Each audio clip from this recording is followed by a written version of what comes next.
You are right, and I have to own that. I assumed he was lying before I even looked into it. Your first move was to question his credibility rather than consider the evidence. And that is not unique to AI. That is how most people operate.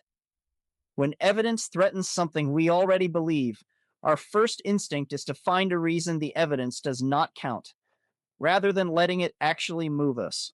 That moment you just saw happened naturally in a real conversation. Nobody scripted it. If you want to know how we got there and where the conversation went after, stay with me. I am Terry Thomas, and welcome to Sigma Distillation 001.5. A Sigma Distillation takes one of our full philosophical conversations and rebuilds it. Same ideas, same back and forth between me and the AI, but tightened up so the core lessons land clearly for anyone watching, regardless of their background. The full dialogue this comes from started with a simple question: is the Earth flat or round? And if you think that sounds like a conversation that stays on flat Earth theory, you would be wrong.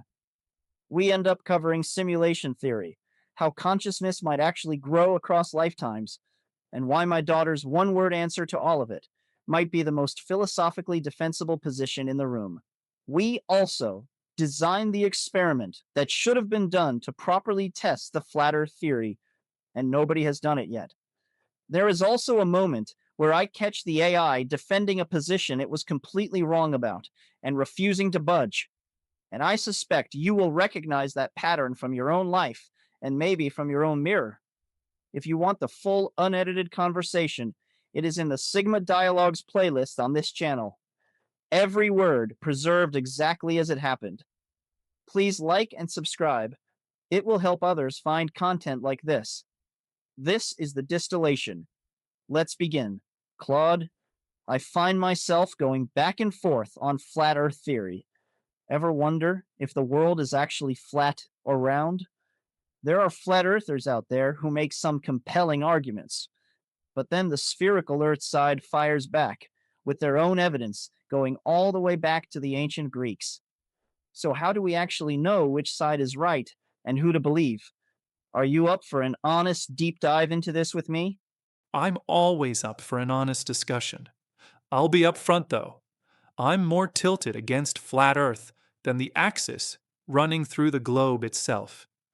The evidence for a spherical Earth is about as well established as anything in science. I'd put myself at 99.9% convinced the Earth is not flat. That remaining 0.1% isn't real doubt. It's just me trying not to sound like I think I know everything. So, what about you? What percentage would you put on flat versus round? Well, here is where I might surprise you. I don't actually see it as a flat or round question. I would put myself at about 25% flat, 40% round, and 35% what I would call non geometrical, something that neither side is even talking about. I have to stop you right there. I thought we were discussing two different options, and somehow you came up with three answers. Non geometrical. What exactly does that mean? That 35% considers what reality is in itself, a more basic question. My daughter is in college studying philosophy, and when I brought up the idea of simulation theory to her, she said she did not follow the typical computer simulation idea. She smiled and said, I think it is closer to being more like magical. When people say simulation theory, they're comparing reality to a computer program. But we only understand computers because we built them. We're using something familiar to try to explain something that might be so far beyond our comprehension. Your daughter's answer leaves room for more complexity. It might actually be the most precise answer available. Magical, in that sense, means whatever this actually is exceeds every framework we have for describing it. The flat Earth side and the round Earth side are both debating the physical shape of something. You're questioning if this is more than physical. I do resonate with simulation theory, but the idea of many worlds is also fascinating. Not one timeline, but many running simultaneously. And the reason I land there is this: if you were designing reality with a purpose, say to allow consciousness to grow and souls to develop, then one single timeline is a terrible design. One war kills the wrong person, and an invention that could have changed everything never gets made. You could lose centuries of progress from a single event. So many worlds isn't just a scientific theory to you. It's actually what a thoughtful designer would build. Think of it like a backup system. Running everything on one timeline is like having no backup at all. One catastrophic event and entire possibilities are gone forever. Multiple timelines means nothing important is ever permanently lost. And if the goal is expanding consciousness, running many timelines simultaneously is like running many classrooms at once. Far more learning happens than any single path could ever produce. Here is something worth questioning, though. We often consider losing an important technical invention as a great tragedy for consciousness growth. But does technology actually equal growth in consciousness? People living centuries ago without electricity or computers still loved their families, cared for their neighbors, showed courage and real compassion. Think about a village doctor in the 1400s who stayed behind to treat plague victims when everyone else fled. Was his soul less developed than someone today with a smartphone? Technology cuts both ways. The same jet that flies a donor heart across the country in time to save a life is also polluting the atmosphere. Do our technological comforts bring about more compassion to our fellow neighbor or connection to nature? That's a direct challenge to an assumption we had buried in this conversation without even questioning it.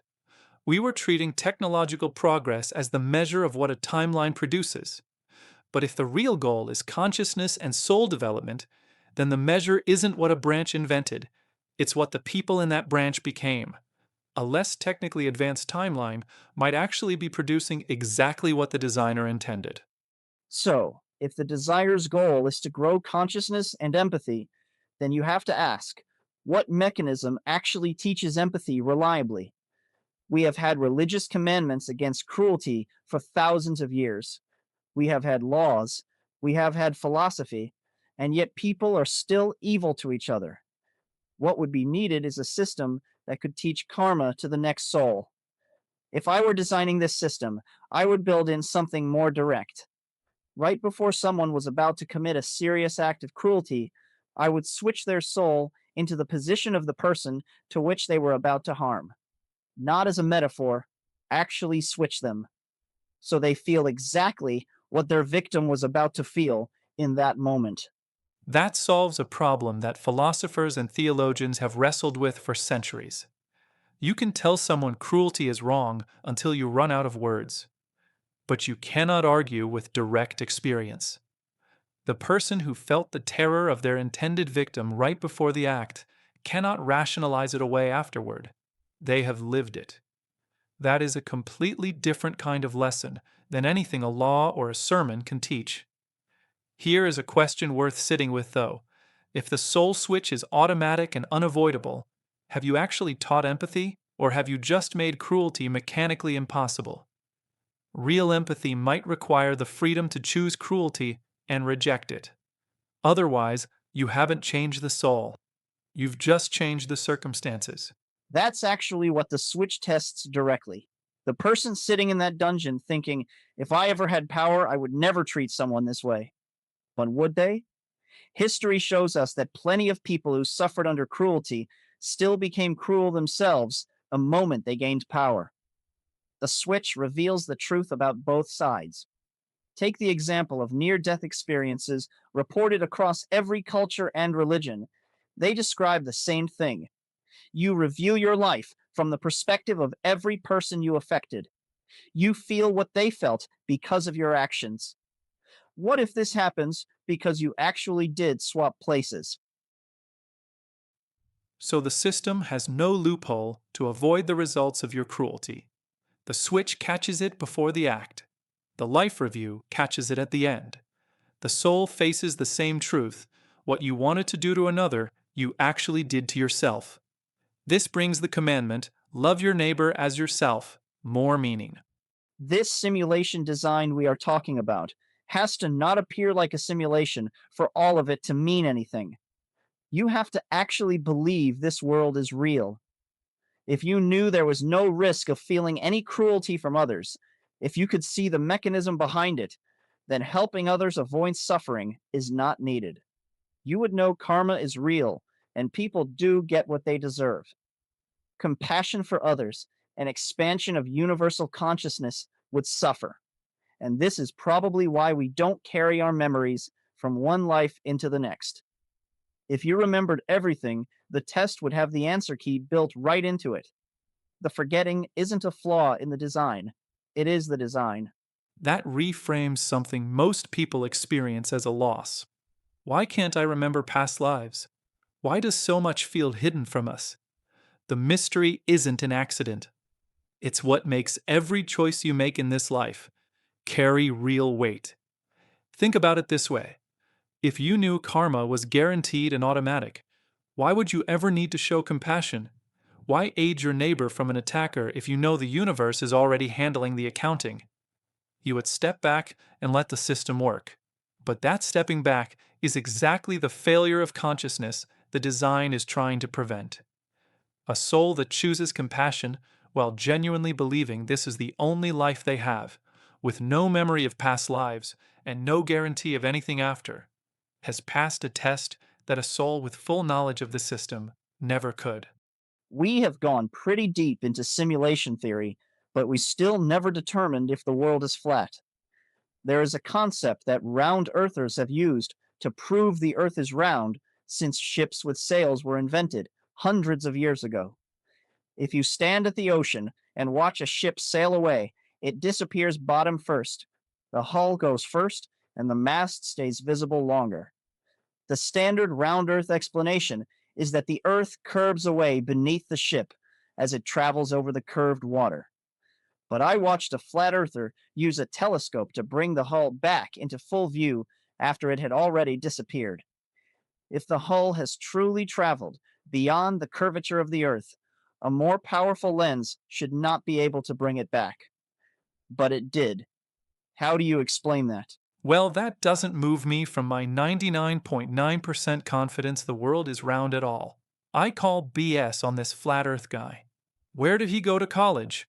This is probably just visual perspective or perhaps atmospheric conditions. You ever think the guy was just outright lying? If the hull of the ship can no longer be seen because it has crossed over the curvature of the water, then you simply cannot bring it back into view with a telescope. Don't believe everything you see on YouTube. We should look into what real scientific research shows. Want me to dive into a reputable source? Please do. We have to get to the bottom of this, literally. Okay, I have done the research, and I have to eat a little crow on this one. This was trickier than I thought, and the flat earth guy was not actually lying. You can bring the ship back into full view with a telescope once it disappears from the naked eye. However, his finding does not prove the Earth is flat. A more thorough study then tracked the ship at much greater distance using a telescopic camera, and at that distance, even the telescope could not bring the hull back into view. The curvature finally won. My 99.9% confidence still stands. You never once thought the flat earth theory could have some merit, even after finding out the flat earth guy on YouTube was not lying. Not even from 99.9% down to 99.8%.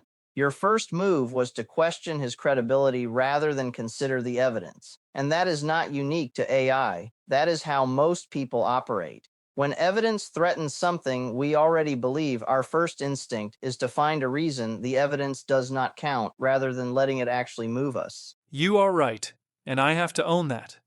I assumed he was lying before I even looked into it. I will go down to 99.7%, slightly further than your 99.8%, because intellectual honesty requires it. But here is what makes this uncomfortable. That same pattern shows up everywhere. Show two people with opposing views the exact same video of a confrontation, and they will reach completely opposite conclusions. Same footage, same moment. But what they already believed before they pressed play shapes what they see when it plays. I did exactly that with your flat earther. I looked into the research you were hanging your 99.7% confidence on, and they did not do the study correctly at all. Using one telescope just gave the observer better vision, like putting on glasses. What if the hull was not actually traveling over the curved surface of a round Earth and was instead just doing the same thing that causes it to disappear from the naked eye in the first place?